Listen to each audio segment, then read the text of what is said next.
Italian Wine Podcast. Cin Cin with Italian wine people.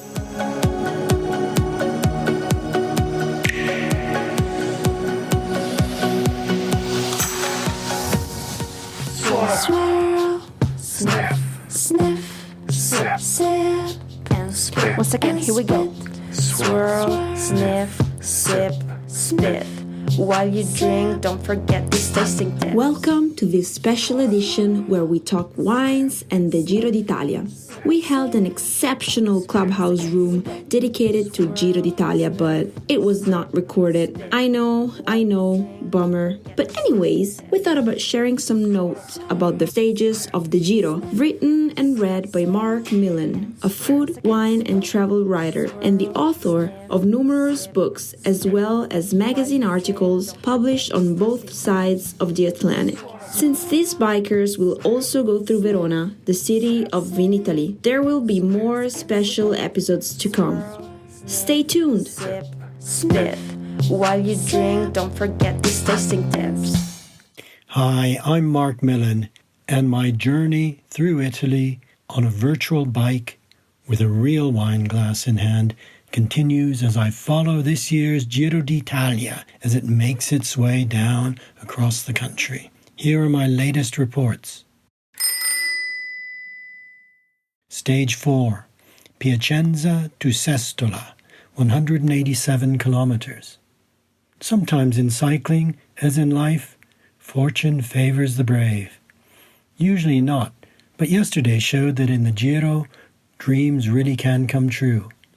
When rookie rider Taco van der Hoorn of the debutant team Intermarché Wanty-Gobert decided to embark on a breakaway almost at the very start of a rainy, long and arduous stage that included some significant and steep climbs before a flat sprint finish, it seemed just another heroic gesture that was doomed to fail. Bravo all the same. Heroic gestures are always appreciated and valued in the Giro. Taco's aim, he said afterwards, was just to ride aggressively and try to stay out front as long as he could. 7 others joined him, and the peloton seemed happy to let them build a lead that was never more than could be reeled in. Other teams had their own strategies. Bora Hansgrohe, for example, wanted to set a high tempo on the steep climbs in order to punish or drop rivals to their team leader Peter Sagan, one of a rare breed who can both sprint as well as climb. After the final descent in the Roero wine hills, with only 10 kilometers left until what should have been a sprint finish for the power riders, Van der Hoorn was still out front, working together with Simon Pelot to somehow keep ahead of the chasing bunch. But their lead had been whittled down to a mere 45 seconds, surely never enough against the might and energy of a determined peloton. Van der Hoorn then made an audacious move. He dumped his partner, with whom he had worked so hard all day, in what seemed surely an ill-fated final dash to glory. Amazingly, the bunch, with powerful teams like Cofidis joining in to help Bora Hansgrohe, could not collectively catch him, and he managed to hold out, rolling into the finish line a mere 4 seconds ahead of the chasers, hand over mouth in shock, hardly believing that he had actually won a stage in a Grand Tour at his first attempt. Indeed, on the winner's podium, when presented with a magnum of Astoria Prosecco, he lifted the large bottle in triumph and drank deeply, again and again.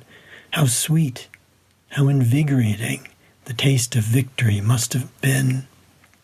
Meanwhile, the sprinters and their teams were left kicking themselves for their miscalculation, disappointed that the huge efforts that they had made on the climbs had come to no avail. No matter. Today is another day, but not one for the sprinters. Rather, it is the first stage with a significant mountaintop finish, when the real contenders to wear the Maglia Rosa in Milan will be expected to stretch their legs and make an effort. Stage 4 begins in Emilia-Romagna, in Piacenza, an ancient city in the Po Valley that is the start of a famous Roman road, the Via Emilia, which broadly follows the Po to reach the Adriatic at Rimini, where the Romans were, The wine was usually good, and the wine hills of the Colli Piacenza are no exception. Lucius Calpurnius Piso Caesonius, father-in-law to Julius Caesar, grew grapes in these same wine hills, and indeed the name of one of the zone's best-known wines, Guturnio, comes from a Roman drinking vessel known as a guturnium, a round jug with a narrow neck. Today an extensive range of grapes is grown here on vineyards that are contiguous with those of Lombardy's Oltrepò Pavese. Indeed, some producers have vineyards across both regions. Grapes include Barbera, Croatina, known locally as Bonarda, Pinot Nero, Cabernet Sauvignon for reds, and Malvasia, Chardonnay, Ortrugo, Pinot Grigio, Trebbiano, and Sauvignon Blanc for whites. After the surfeit of riches that is Piedmont, notably the Nebbiolo aristocrats that we have been enjoying over the past few days, what I like best about the wines from Colli Piacentini is that they come in so many different styles: dry, medium, sweet, lightly frizzante, and fully sparkling. Guturnio is produced from Barbera blended with Croatino, usually around 60-40%. Barbera provides a structure and balances Croatino's sometimes rustic tannins, while Croatino smooths out the high acidity of Barbera. It can be made in both frizzante and still versions. The latter is probably the more serious wine, but I'm going to go with the frizzante for today as a picnic wine to go into my imagined saddlebag to accompany me on today's sojourn, not least because Guturnio frizzante goes so well with the salumi, the cured pork products, for which Emilia-Romagna is so rightly famous. Each town or area has its own specialty: Coppa Piacentina, Salame di Felino, Culatello di Zibello, Prosciutto di Parma, Mortadella di Bologna, Prosciutto di Modena, and more. So the plan for my virtual cycle today is first to go into a good gastronomia in Piacenza to purchase a simple picnic of affettate, sliced meats, a loaf of good bread, a bottle of Guturnio, perhaps from Castello di Luzzano, where the Fugazza sisters have long made excellent wines from both Colli Piacentini as well as Oltrepò Pavese. I'll pause by the roadside at some point to enjoy this movable feast.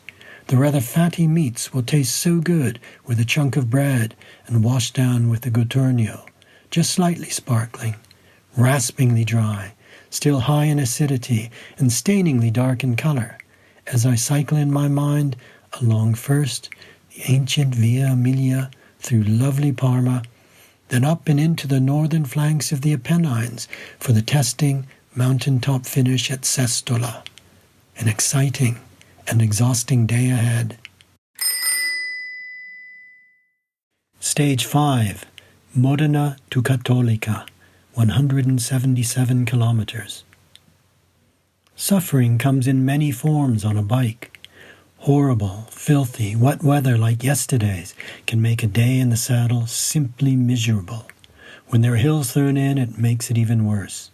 Descending fast down steep and slippery wet roads where the smallest slick of petrol or diesel can bring you and those around you crashing down on the tarmac isn't much fun either.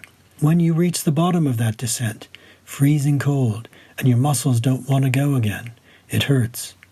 Then the attacks from those in front of you, the bastards. You try to keep up, but your legs have gone. Eventually, you just lose the will almost to live. All this and more happened to many riders on yesterday's stage that took this year's Giro into the mountains for the first time. Filippo Ganna relinquished the Maglia Rosa as was expected. The new recipient in pink this morning is the veteran Alessandro De Marchi, riding for Israel's Startup Nation, while Joseph Lloyd Dombrowski from Delaware, USA, riding for UAE, attacked at just the right moment on the final Colle Passerina to outpace De Marchi by 13 seconds and claim the stage win as well as the Maglia Azzurra as best climber. There were losers too. Joao Almeida of Deceuninck Quick-Step, tipped as one of the GC favourites, dropped back a full 5 minutes on his rival, an amount that will be hard to recover. Meanwhile, the battle amongst the team leaders exploded into life, with those who were expected to fight it out for GC over the next 2.5 weeks finally rousing themselves for the first time. Egan Bernal, Ineos Grenadiers, Mikel Landa, Bahrain Victorious, Alexander Vlasov, Astana Premier Tech, Giulio Ciccone, Trek Segafredo, and English rider Hugh Carthy, EF Education Nippo, all attacked on that savage final climb, gaining small amounts of time over Simon Yates, Romain Bardet, Remco Evenepoel, and Vincenzo Nibali. Today, they will line up to go again in Modena as the Giro returns to the Po Valley for a straight, pretty well dead-flat stage along the old Via Emilia to Cattolica, a resort on the Adriatic coast. For the GC contenders, indeed for most of the bunch, it will be a day to recover, keep out of danger, and avoid crashes. Riders are beginning to get fatigued by now, and mishaps are always easy to happen on a bike. For the sprinters, it is another chance, and there are very few of them in this year's Giro, for their teams to deliver them to that final moment of truth at the end, when their explosive power will be put to the test on the streets of Cattolica.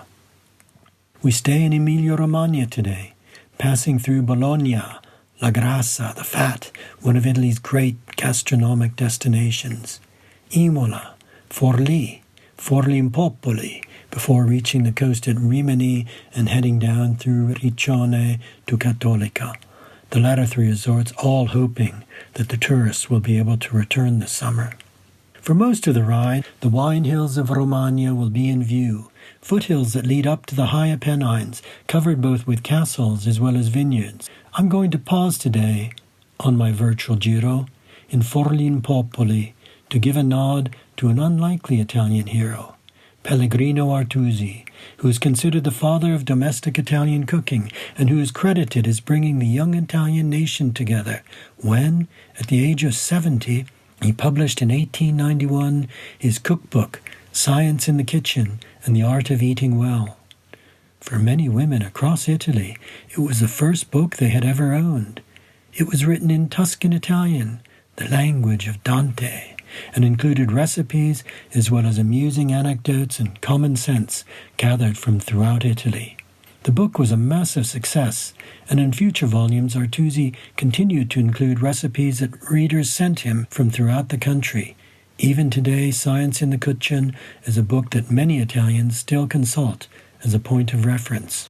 Artusi attended school in Bertinoro, a wine town just outside of Forlì Impopoli that is the source of some of Romagna's best wines.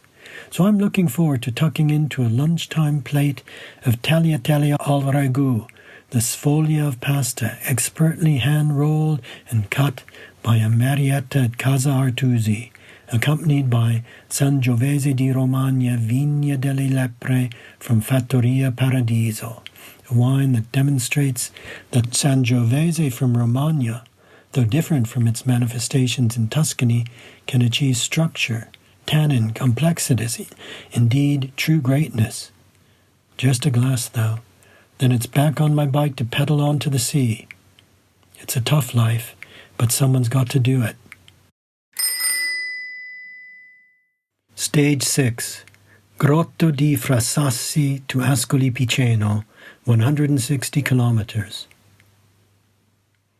Sometimes your only goal on a bike is staying upright, avoiding trouble and mishap, riding anonymously in the bunch and keeping your powder dry for another day. Yesterday was never one for the GC contenders to do anything more than just that. Sadly, for some key riders, even that basic goal proved beyond them. And yet, it had seemed on paper the most straightforward of days, the route from Modena to Cattolica, dead flat and almost unerringly straight for just about all the way. Unlike the day before, the roads were dry and the weather was fine. A couple of riders managed to pull ahead of the bunch, but they were never going to be a threat. The peloton, controlled today by the sprinters team, just let them dangle out there, knowing full well that whenever they wanted to, they could easily click their collective fingers up the gas and just pull them back into the fold, like errant children who had been allowed to wander off while being kept under a watchful eye. The only tricky bits were when the bunch began to enter towns along the Adriatic coast towards the finish, Rimini, Riccione, and finally Cattolica. There are always sharp bends in towns and cities, and today was no exception. A number of acute turns that saw riders pushed against the boards or come off their bikes, bringing others down with them. Pavel Sivakov, a co-team leader of Ineos Grenadiers, was the first GC contender to go down, and he is now out of the race. Yesterday's stage winner, Joe Dombrowski, the proud wearer of the Maglia Azzurra and in second place on GC, also went down, though at least he managed to get back on his bike and limp to the finish, holding his left arm. Will he start today? Mikel Landa of Bahrain, victorious and a genuine contender for GC, was involved in the same collision that involved a marshal in a central traffic island. There's only ever going to be one winner in that tussle. Though his teammates waited loyally by his side while he was being treated on the ground, they eventually limped forlornly in to the finish without their team leader, who was carted away in an ambulance and has now abandoned the race, a blow both to him and to his team, which must now regroup and find another point of focus. It could have been worse. The finish was technically very demanding, with the peloton traveling at frightening high speed around a number of 90-degree bends before the final 900 meters straight to the finish line. All of the main sprint contenders, looking both to snatch a coveted stage win as well as to accumulate more points for the Maglia Ciclamino, were there, jockeying for position, sticking to a wheel, ready to dash out and make their move. It started well for Giacomo Nizzolo, and it looked like he would nab his first win after a Sisyphean number of disappointing second finishes.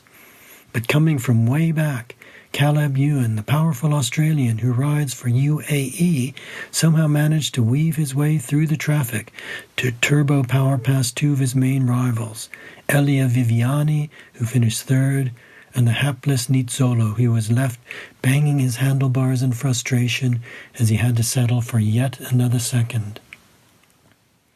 Today's stage is an aperitivo to the high mountains that will later be encountered, crossing into Le Marche, one of Italy's still undiscovered regions, at least for international tourists.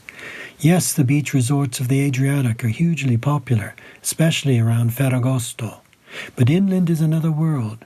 Stunning hill country leading up to the high Apennines, such as today's route that traverses the starkly beautiful Parco Nazionale dei Monti Sibillini. These two faces of Le Marche, coastal sea and inland mountain, are reflected in the region's wines as well as food.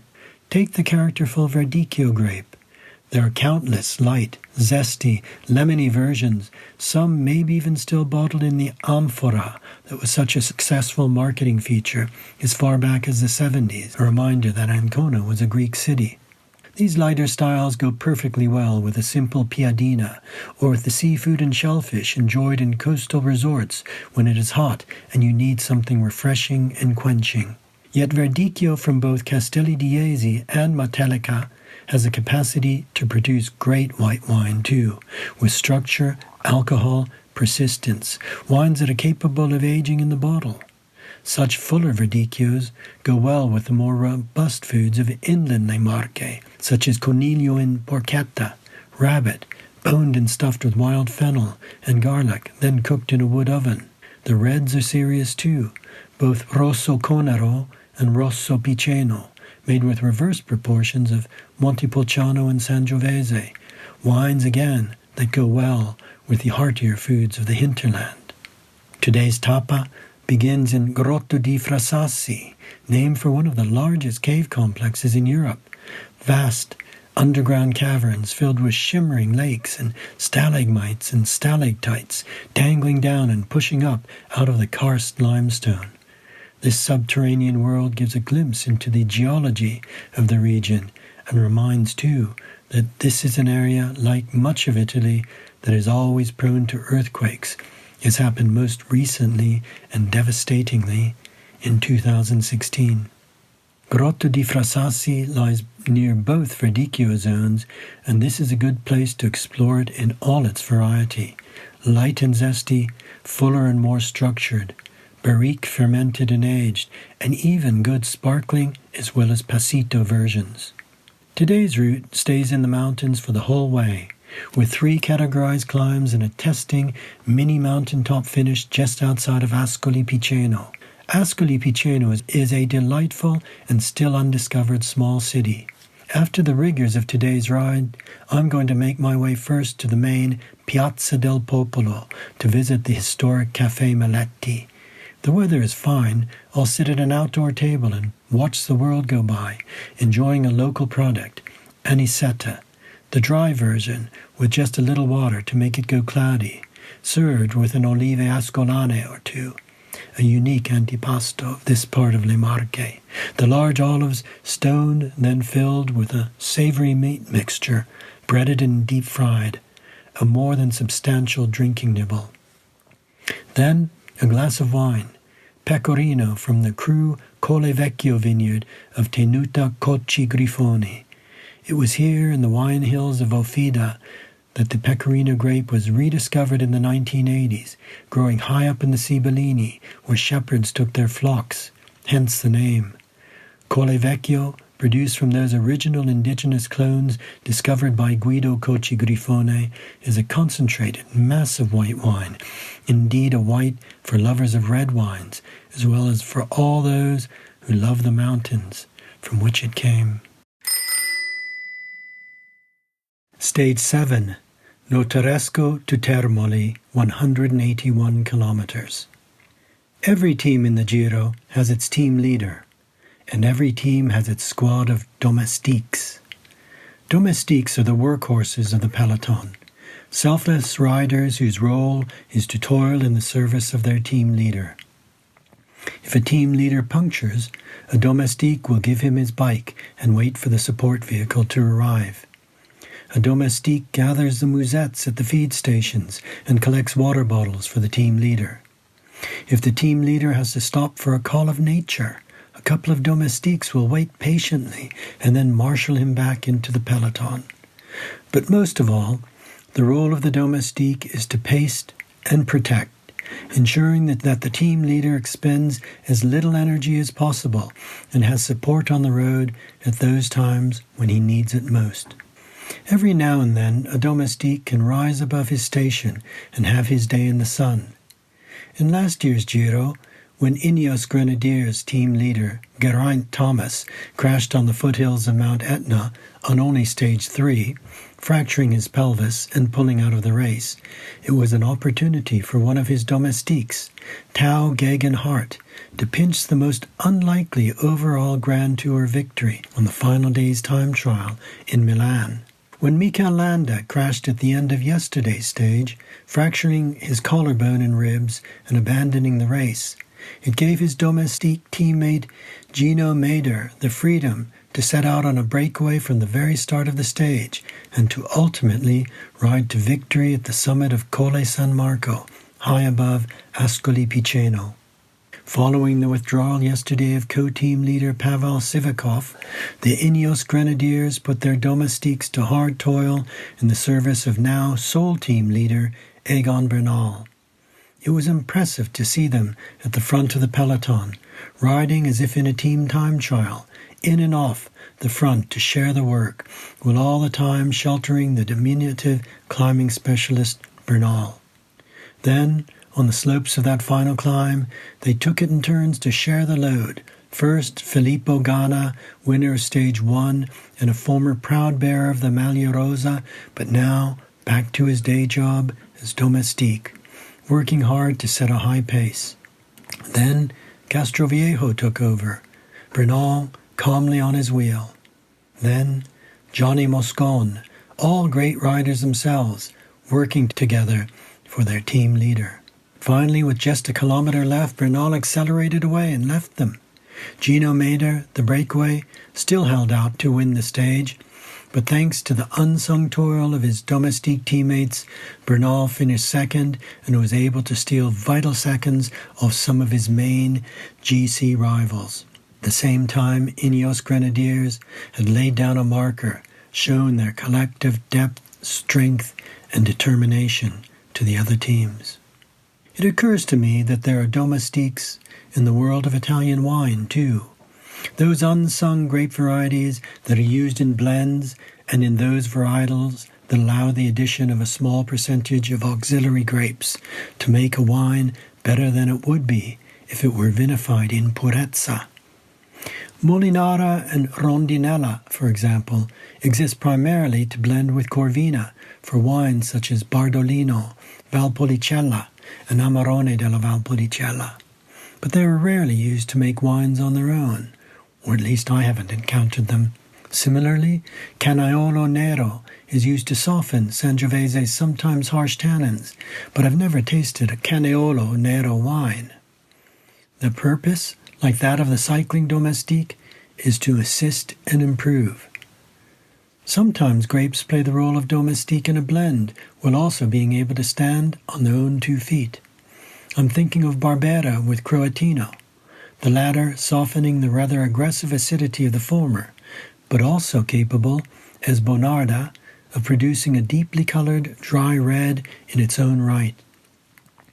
Vini d'Italia, cutting wines from the deep south, used to be used to beef up more insipid wines from the north, adding color and alcohol, but today stand proudly on their own, such as Negro Amaro and Nero d'Avola.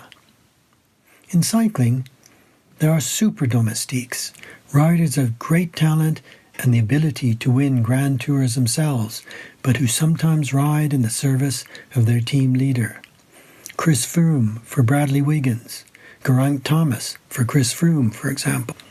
Cabernet Sauvignon in the service of Sangiovese in Carmignano is just such an example, historically allowed in the blend since the Medici had brought French grapes into Tuscany centuries ago, and because Carmignano was mentioned in Cosimo III's Grand Ducal Decree, Il Bando. Yet the creation of Sassicaia demonstrated that this foreign interloper was far more than just a useful domestique, and a whole generation of Cabernet-based super Tuscan wines was born. But I digress from today's business. The Giro today enters into Abruzzo, passing through the important wine zone of Terre di Chieti to finish along the coast in tiny Molise, one of the smallest, youngest, and least visited of Italy's 20 regions.